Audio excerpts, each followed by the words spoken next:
Hi dears, ಎಲ್ಲರೂ ಹೇಗಿದ್ದೀರಾ? ಚೆನ್ನಾಗಿದ್ದೀರಾ? ನಾನಿವತ್ತು ಬೇಲ್ಪುರಿ ಮಾಡೋದು ಹೇಗೆ ಅಂತ ತೋರಿಸ್ತಾ ಇದ್ದೀನಿ. ಆಲ್ರೆಡಿ ಎಲ್ಲರೂ ತೋರಿಸಿರ್ತಾರೆ, ನಾನು ಕೂಡ ತೋರಿಸ್ತಾ ಇದ್ದೀನಿ. ತುಂಬ ಡಿಫ್ರೆಂಟಾಗಿ ತೋರಿಸ್ತಾ ಇದ್ದೀನಿ. ಇವಾಗ ಸದ್ಯಕ್ಕೆ ಅದಕ್ಕೆ ಏನೇನು ಬೇಕು ಅಂತ ನಾನು ಇವಾಗ ಹೇಳ್ತೀನಿ. ಬನ್ನಿ, ಅದಕ್ಕೆ ಏನೇನು ಬೇಕು ಅಂತ ತೋರಿಸ್ತೀನಿ.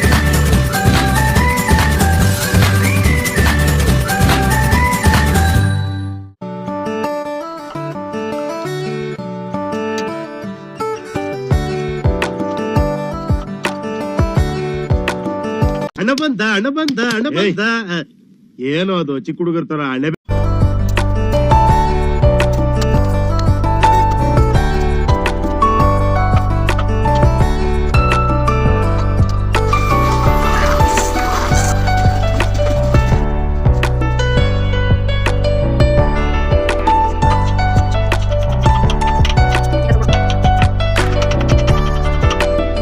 ಹೇಗೆ ಅಂತ ಹೇಳ್ಕೊಡ್ತೀನಿ. ಆಲ್ಮೋಸ್ಟ್ ನಿಮಗೆಲ್ಲ ಗೊತ್ತಿರುತ್ತೆ ಅಂತ ಅನ್ಸುತ್ತೆ, ಆದರೆ ಗೊತ್ತಿಲ್ಲದವ್ರಿಗೆ ಇದನ್ನು ಹೇಳ್ಕೊಡ್ತಾ ಇದ್ದೀನಿ. ಹುಣಸೆಹಣ್ಣ ಚೆನ್ನಾಗಿ ಬಿಸಿನೀರಲ್ಲಿ ನೆನೆಸ್ಕೊಳ್ಳಿ. ಒಂದು ನಿಂಬೆಹಣ್ಣು ಗಾತ್ರ ಅಷ್ಟು ಹುಣಸೆಹಣ್ಣ ನೆನೆಸ್ಕೊಳ್ಳಿ. ಅದಕ್ಕೆ ಸ್ವಲ್ಪ ಬೆಲ್ಲ ಕೂಡ ಹಾಕಿ ಅದೆಲ್ಲ ಕರಗಿದ ಮೇಲೆ, ಅಂದರೆ ಹುಣಸೆಹಣ್ಣು ನೆನೆಯುತ್ತೆ, ಬೆಲ್ಲ ಕರಗುತ್ತೆ. ಅದೆಲ್ಲ ಕರಗಿದ ಮೇಲೆ ಹುಣಸೆಹಣ್ಣ ಚೆನ್ನಾಗಿ ಕಿವುಚ್ಕೊಂಡು ಈ ಥರ ರಸ ತೆಕ್ಕೋಬೇಕು. ತುಂಬ ನೀರಂಗೆ ಮಾಡ್ಕೊಬೇಡಿ, ಯಾಕಂದರೆ ಅಷ್ಟು ಚೆನ್ನಾಗಿ ಬರೋದು. ತುಂಬ ಹೊತ್ತು ನೀವು ಕುದಿಸ್ಬೇಕಾಗುತ್ತೆ. ಅದಕ್ಕೆ ಗಟ್ಟಿಗೆಯಲ್ಲಿ ಅದನ್ನು ಚೆನ್ನಾಗಿ ಕುದಿಸ್ಕೊಂಡ್ರೆ ಹುಣಸೆಹಣ್ಣು ಚಟ್ನಿ ರೆಡಿ ಆಗುತ್ತೆ. ಸ್ವೀಟ್ ಚಟ್ನಿ ನಿಮಗೆ ರೆಡಿ ಇರುತ್ತೆ. ಇವಾಗ ನೋಡಿ, ಬೇಲ್ಪುರಿಗೆ ಏನೇನು ಬೇಕು ಅಂತ ಹೇಳ್ತೀನಿ. ಮೊದಲಿಗೆ ಟೊಮೊಟೊ ಕಟ್ ಮಾಡ್ಕೊಂಡಿದ್ದೀನಿ, ಮತ್ತು ಇದು ಖಾರ ಚಟ್ನಿ, ಇದು ಸ್ವೀಟ್ ಚಟ್ನಿ. ಆಮೇಲೆ ಕಡಲೆಬೀಜ, ಸೌತೆಕಾಯಿ, ಈರುಳ್ಳಿ, ಮತ್ತು ಇಲ್ಲಿ ಸ್ವಲ್ಪ ನಿಪ್ಪಟ್ಟಿದೆ, ಅದನ್ನು ಪೀಸ್ ಮಾಡ್ಕೊಂಡಿದ್ದೀನಿ. ಇದು ಜೋಳದ್ದು ಚೋಚೋ ಇದೆ, ಕ್ಯಾರೆಟ್ ತುರಿ ಇದೆ, ಮತ್ತು ಕಡಲೆಪುರಿ. ಇಷ್ಟು ತೊಗೊಬೇಕು. ಆಮೇಲೆ ಇದಕ್ಕೆ ನಾವು ಸಿಂಪಲಾಗಿ ಬೋಟಿನ ಮಧ್ಯ ಕಟ್ ಮಾಡ್ಕೊಂಡಿದ್ದೀವಿ. ಇದಕ್ಕೆ ಕೂಡ ನಾವು ಬೋಟಿ ಮಸಾಲ ಕೂಡ ಮಾಡ್ಕೊಳ್ಳೋಣ ಅಂತ ಅಂದ್ಕೊಂಡಿದ್ದೀವಿ. ಇವಾಗ ಇದೆಲ್ಲ ಸೇರಿ ಮಿಕ್ಸ್ ಮಾಡಿ ಹೇಗೆ ಬರುತ್ತೆ ಟೇಸ್ಟು ಅಂತ ಹೇಳ್ತೀನಿ, ಬನ್ನಿ.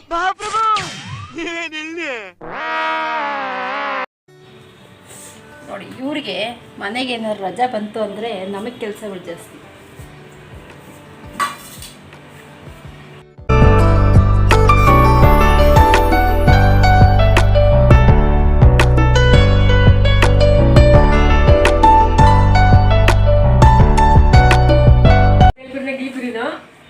ಮಾಡಕ್ ಬರಲ್ಲ, ತಿನ್ನಕ್ ಬರ್ತದೆ.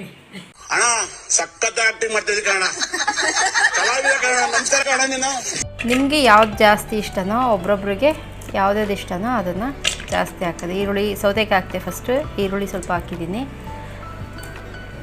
ಟೊಮೊಟೊ ಹಾಕಿದ್ದೀನಿ. ಟೊಮೊಟೊ ಸಣ್ಣ ಕಟ್ ಮಾಡಬೇಕಾಯ್ತು, ದಪ್ಪ ಕಟ್ ಮಾಡಿಟ್ಟಿದ್ದಾರೆ. ಆಮೇಲೆ ಕ್ಯಾರೆಟ್ ತುರಿ ಇಷ್ಟು. ಆಮೇಲೆ ಸ್ವಲ್ಪ ಖಾರ ಅವ್ರಿಗೆ ಲೈಟಾಗಿ ಬೇಕೋ ಎಷ್ಟು ಬೇಕೋ ನೋಡಿಕೊಂಡು ಖಾರ ಹಾಕ್ಕೊಳ್ಳೋದು. ಮತ್ತು ಸ್ವೀಟು ಚಟ್ನಿ ಸ್ವಲ್ಪ ಹಾಕ್ಕೊಳ್ಳೋದು. ನಾನು ಕೈಯಲ್ಲೇ ಮಿಕ್ಸ್ ಮಾಡ್ತಾಯಿದ್ದೀನಿ. ನೋಡಿ, ಇದನ್ನು ಫುಲ್ಲು ಚೆನ್ನಾಗಿ ಮಿಕ್ಸ್ ಮಾಡ್ಕೊಂಬಿಡ್ಬೇಕು. ನೆಕ್ಸ್ಟು ಕಡಲೆಪುರಿ ಹಾಕ್ಕೊಳ್ಳೋಣ ಇವಾಗ. ಇದಕ್ಕೆ ತರಕಾರಿ ಇದೆಲ್ಲ ಜಾಸ್ತಿ ಬೇಕು ಅಂದರೆ ಅವ್ರು ಸ್ವಲ್ಪ ಇದು ಹಾಕಲಿ. ಪೂರಿ ಜಾಸ್ತಿ ಬೇಕು ಅಂದರೆ ಪೂರಿನ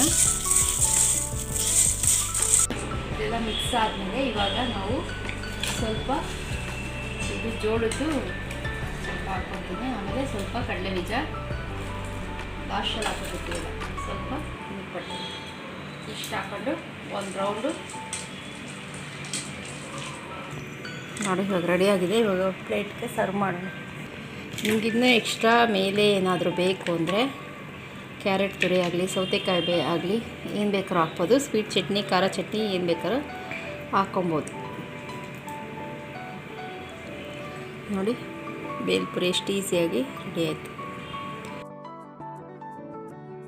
ಇದು ನೋಡಿ, ಬೋಟಿ ಕಟ್ ಮಾಡಿದ್ವಲ್ಲ, ಅದಕ್ಕೆ ಇವಾಗ ಮಸಾಲೆ ಹಾಕ್ತಾ ಇದ್ದೀನಿ.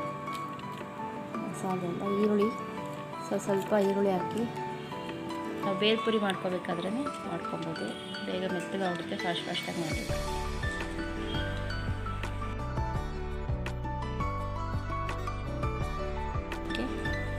ಸ್ವಲ್ಪ ಕಡಲೆಬೀಜ, ತೋರಿಸ್ತೀನಿ.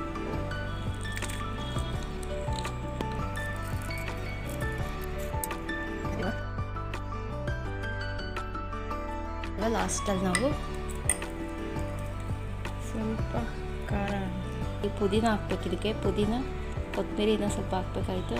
ಸ್ವಲ್ಪ ಪುದೀನ ಇರಲಿಲ್ಲ, ಅದಕ್ಕೋಸ್ಕರ ಸ್ವಲ್ಪ ಹಸಿಮೆಣ್ಸಿನ್ಕಾಯಿ ಮತ್ತು ಕೊತ್ತಂಬರಿ ಇಷ್ಟೇ ನಾನು ಹಾಕಿ ರುಬ್ಬಿದ್ದೀನಿ. ಪುದೀನ ಹಾಕಿದ್ರೆ ಅದು ಫ್ಲೇವರು ಚೆನ್ನಾಗಿರುತ್ತೆ.